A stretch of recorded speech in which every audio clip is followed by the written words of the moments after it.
We're moving to our next presenter, who is Maya Gans, with the topic of bundling JS for your Shiiny apps. Hi, Maya. Hi, everyone. I'm so excited to be here. Can everyone hear me okay? Sweet. Cool. Well, I am so excited to be here. Thank you for the intro. My name is Maya Gans. I'm a data visualization engineer at Taurus Research. And today I'm going to be introducing a topic that is very near and dear to my heart, bundling JavaScript for your Shiiny application. And we'll talk about what does bundling even mean. First, I'm going to take you on a journey through creating an application here. And I realize that there is a slight barrier to entry to this talk, that I'm out of the gate using a Golem framework to make this application. But as a Shiiny developer, it should be familiar to you that all we're doing here is creating a title tag with the ID of the string title. Note that this doesn't have any text in it. So this application, we're going to create a child JavaScript function and a parent wrapper function that gives our Shiiny app a title. Why did I structure this as a Golem application? Golem has a helper function, this Golem add external resources function that I really love to leverage, that we can easily add JavaScript files to the head of our web page.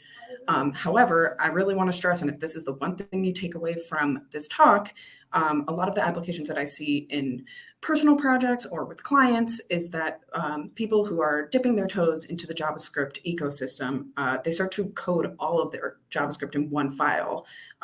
So like all clean code smells and feels just get thrown in the garbage. So I'm going to urge us to not just have one single JavaScript file, although we're used to that in this Shiiny framework. So how do we not do this?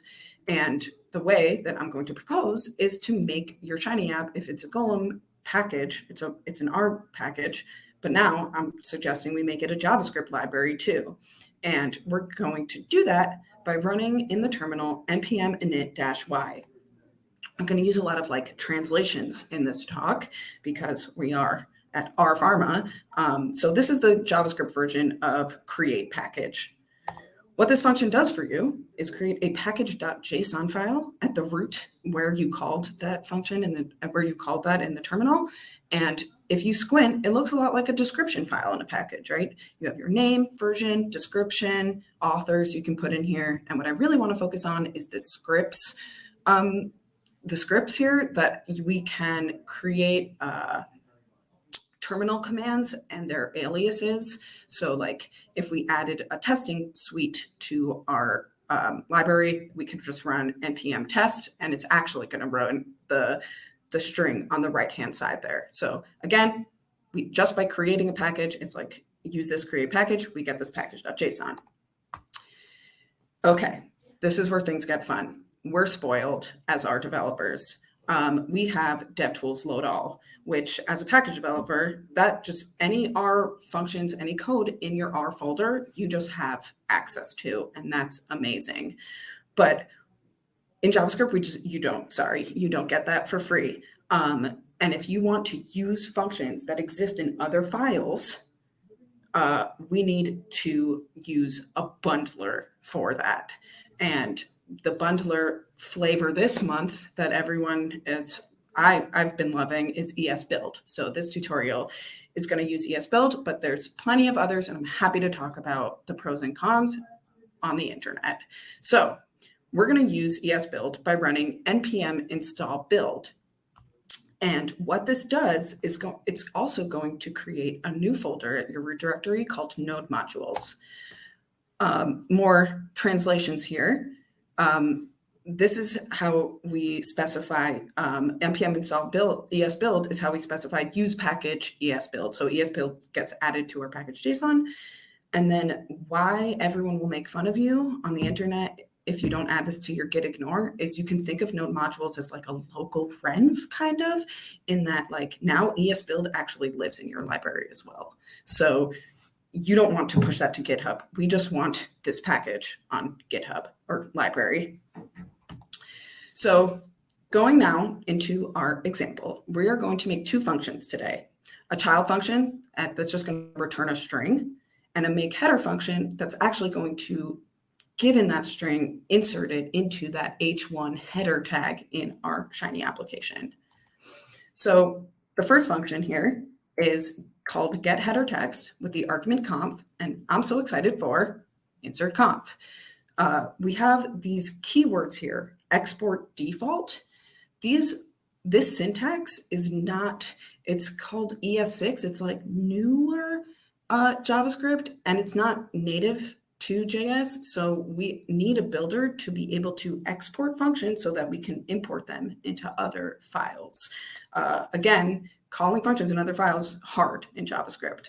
And we can think of the export default as kind of like Roxygen's exporting a function, but also kind of not, because we have to do this internally.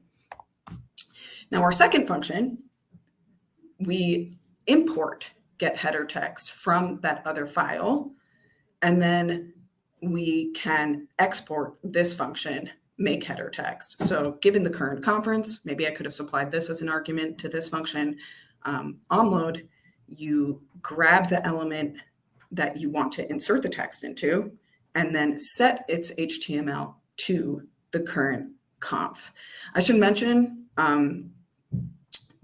so now I have two JavaScript files. I like putting those in a file called src. That's kind of like the JavaScript equivalent of putting all your scripts in an R folder. So these both live in the same folder, maybe in the inst folder if you're like doing this Shiiny app JavaScript library package. Now we can call our function. So when you're building a package, you don't know in R, you're not using any of those functions. You're giving them to others to use, right? We're not really calling them, I guess, in a vignette, if you want to get technical. But in this Shiiny app, not only are we creating this library, but we're using it as well. So this is the file, index.js, this is the code that we want to use in the Shiiny app. And all I need to do here now is import make header from that file. And as you recall, that function had no arguments. So all I'm doing for the Shiiny apps, for the sake of the Shiiny app, is calling that function. Okay, so I'm importing, exporting, creating this file, and now I get to use my bundler. So we're going to create another key value pair called npm build. And what it's going to do is you're going to say es build. So that's like the same as any package : like use this package, take this index.js file, bundle it, and I want you to put that in inst-app-ww-out.js. And I want to put it there specifically because that's where Golem out of the box expects your JavaScript files to be. If you remember in the first stack there, that required dependencies. So you're going to take all that code and bundle it into one single import export file. All the code will be in out.js, and I'll be able to use it. So with npm run build, all our code should work. So all that's left to do now is run the app. And this is what you should see. I'm so excited for our Pharma. And it's true. So this talk, I said a lot and I'm excited. So I'm sorry if I spoke quickly, but I really just want to harken back onto like code smells and feels, and organizing our JavaScript code just like we do our R code. Again, I've seen people writing functions inside of functions, but I'm like, you're the best R developer I've ever met. So we don't have to throw away those programming, those program, clean feels, just those don't have to go out the window, right? So for code smells and feels, I believe that we should be organizing our code this way.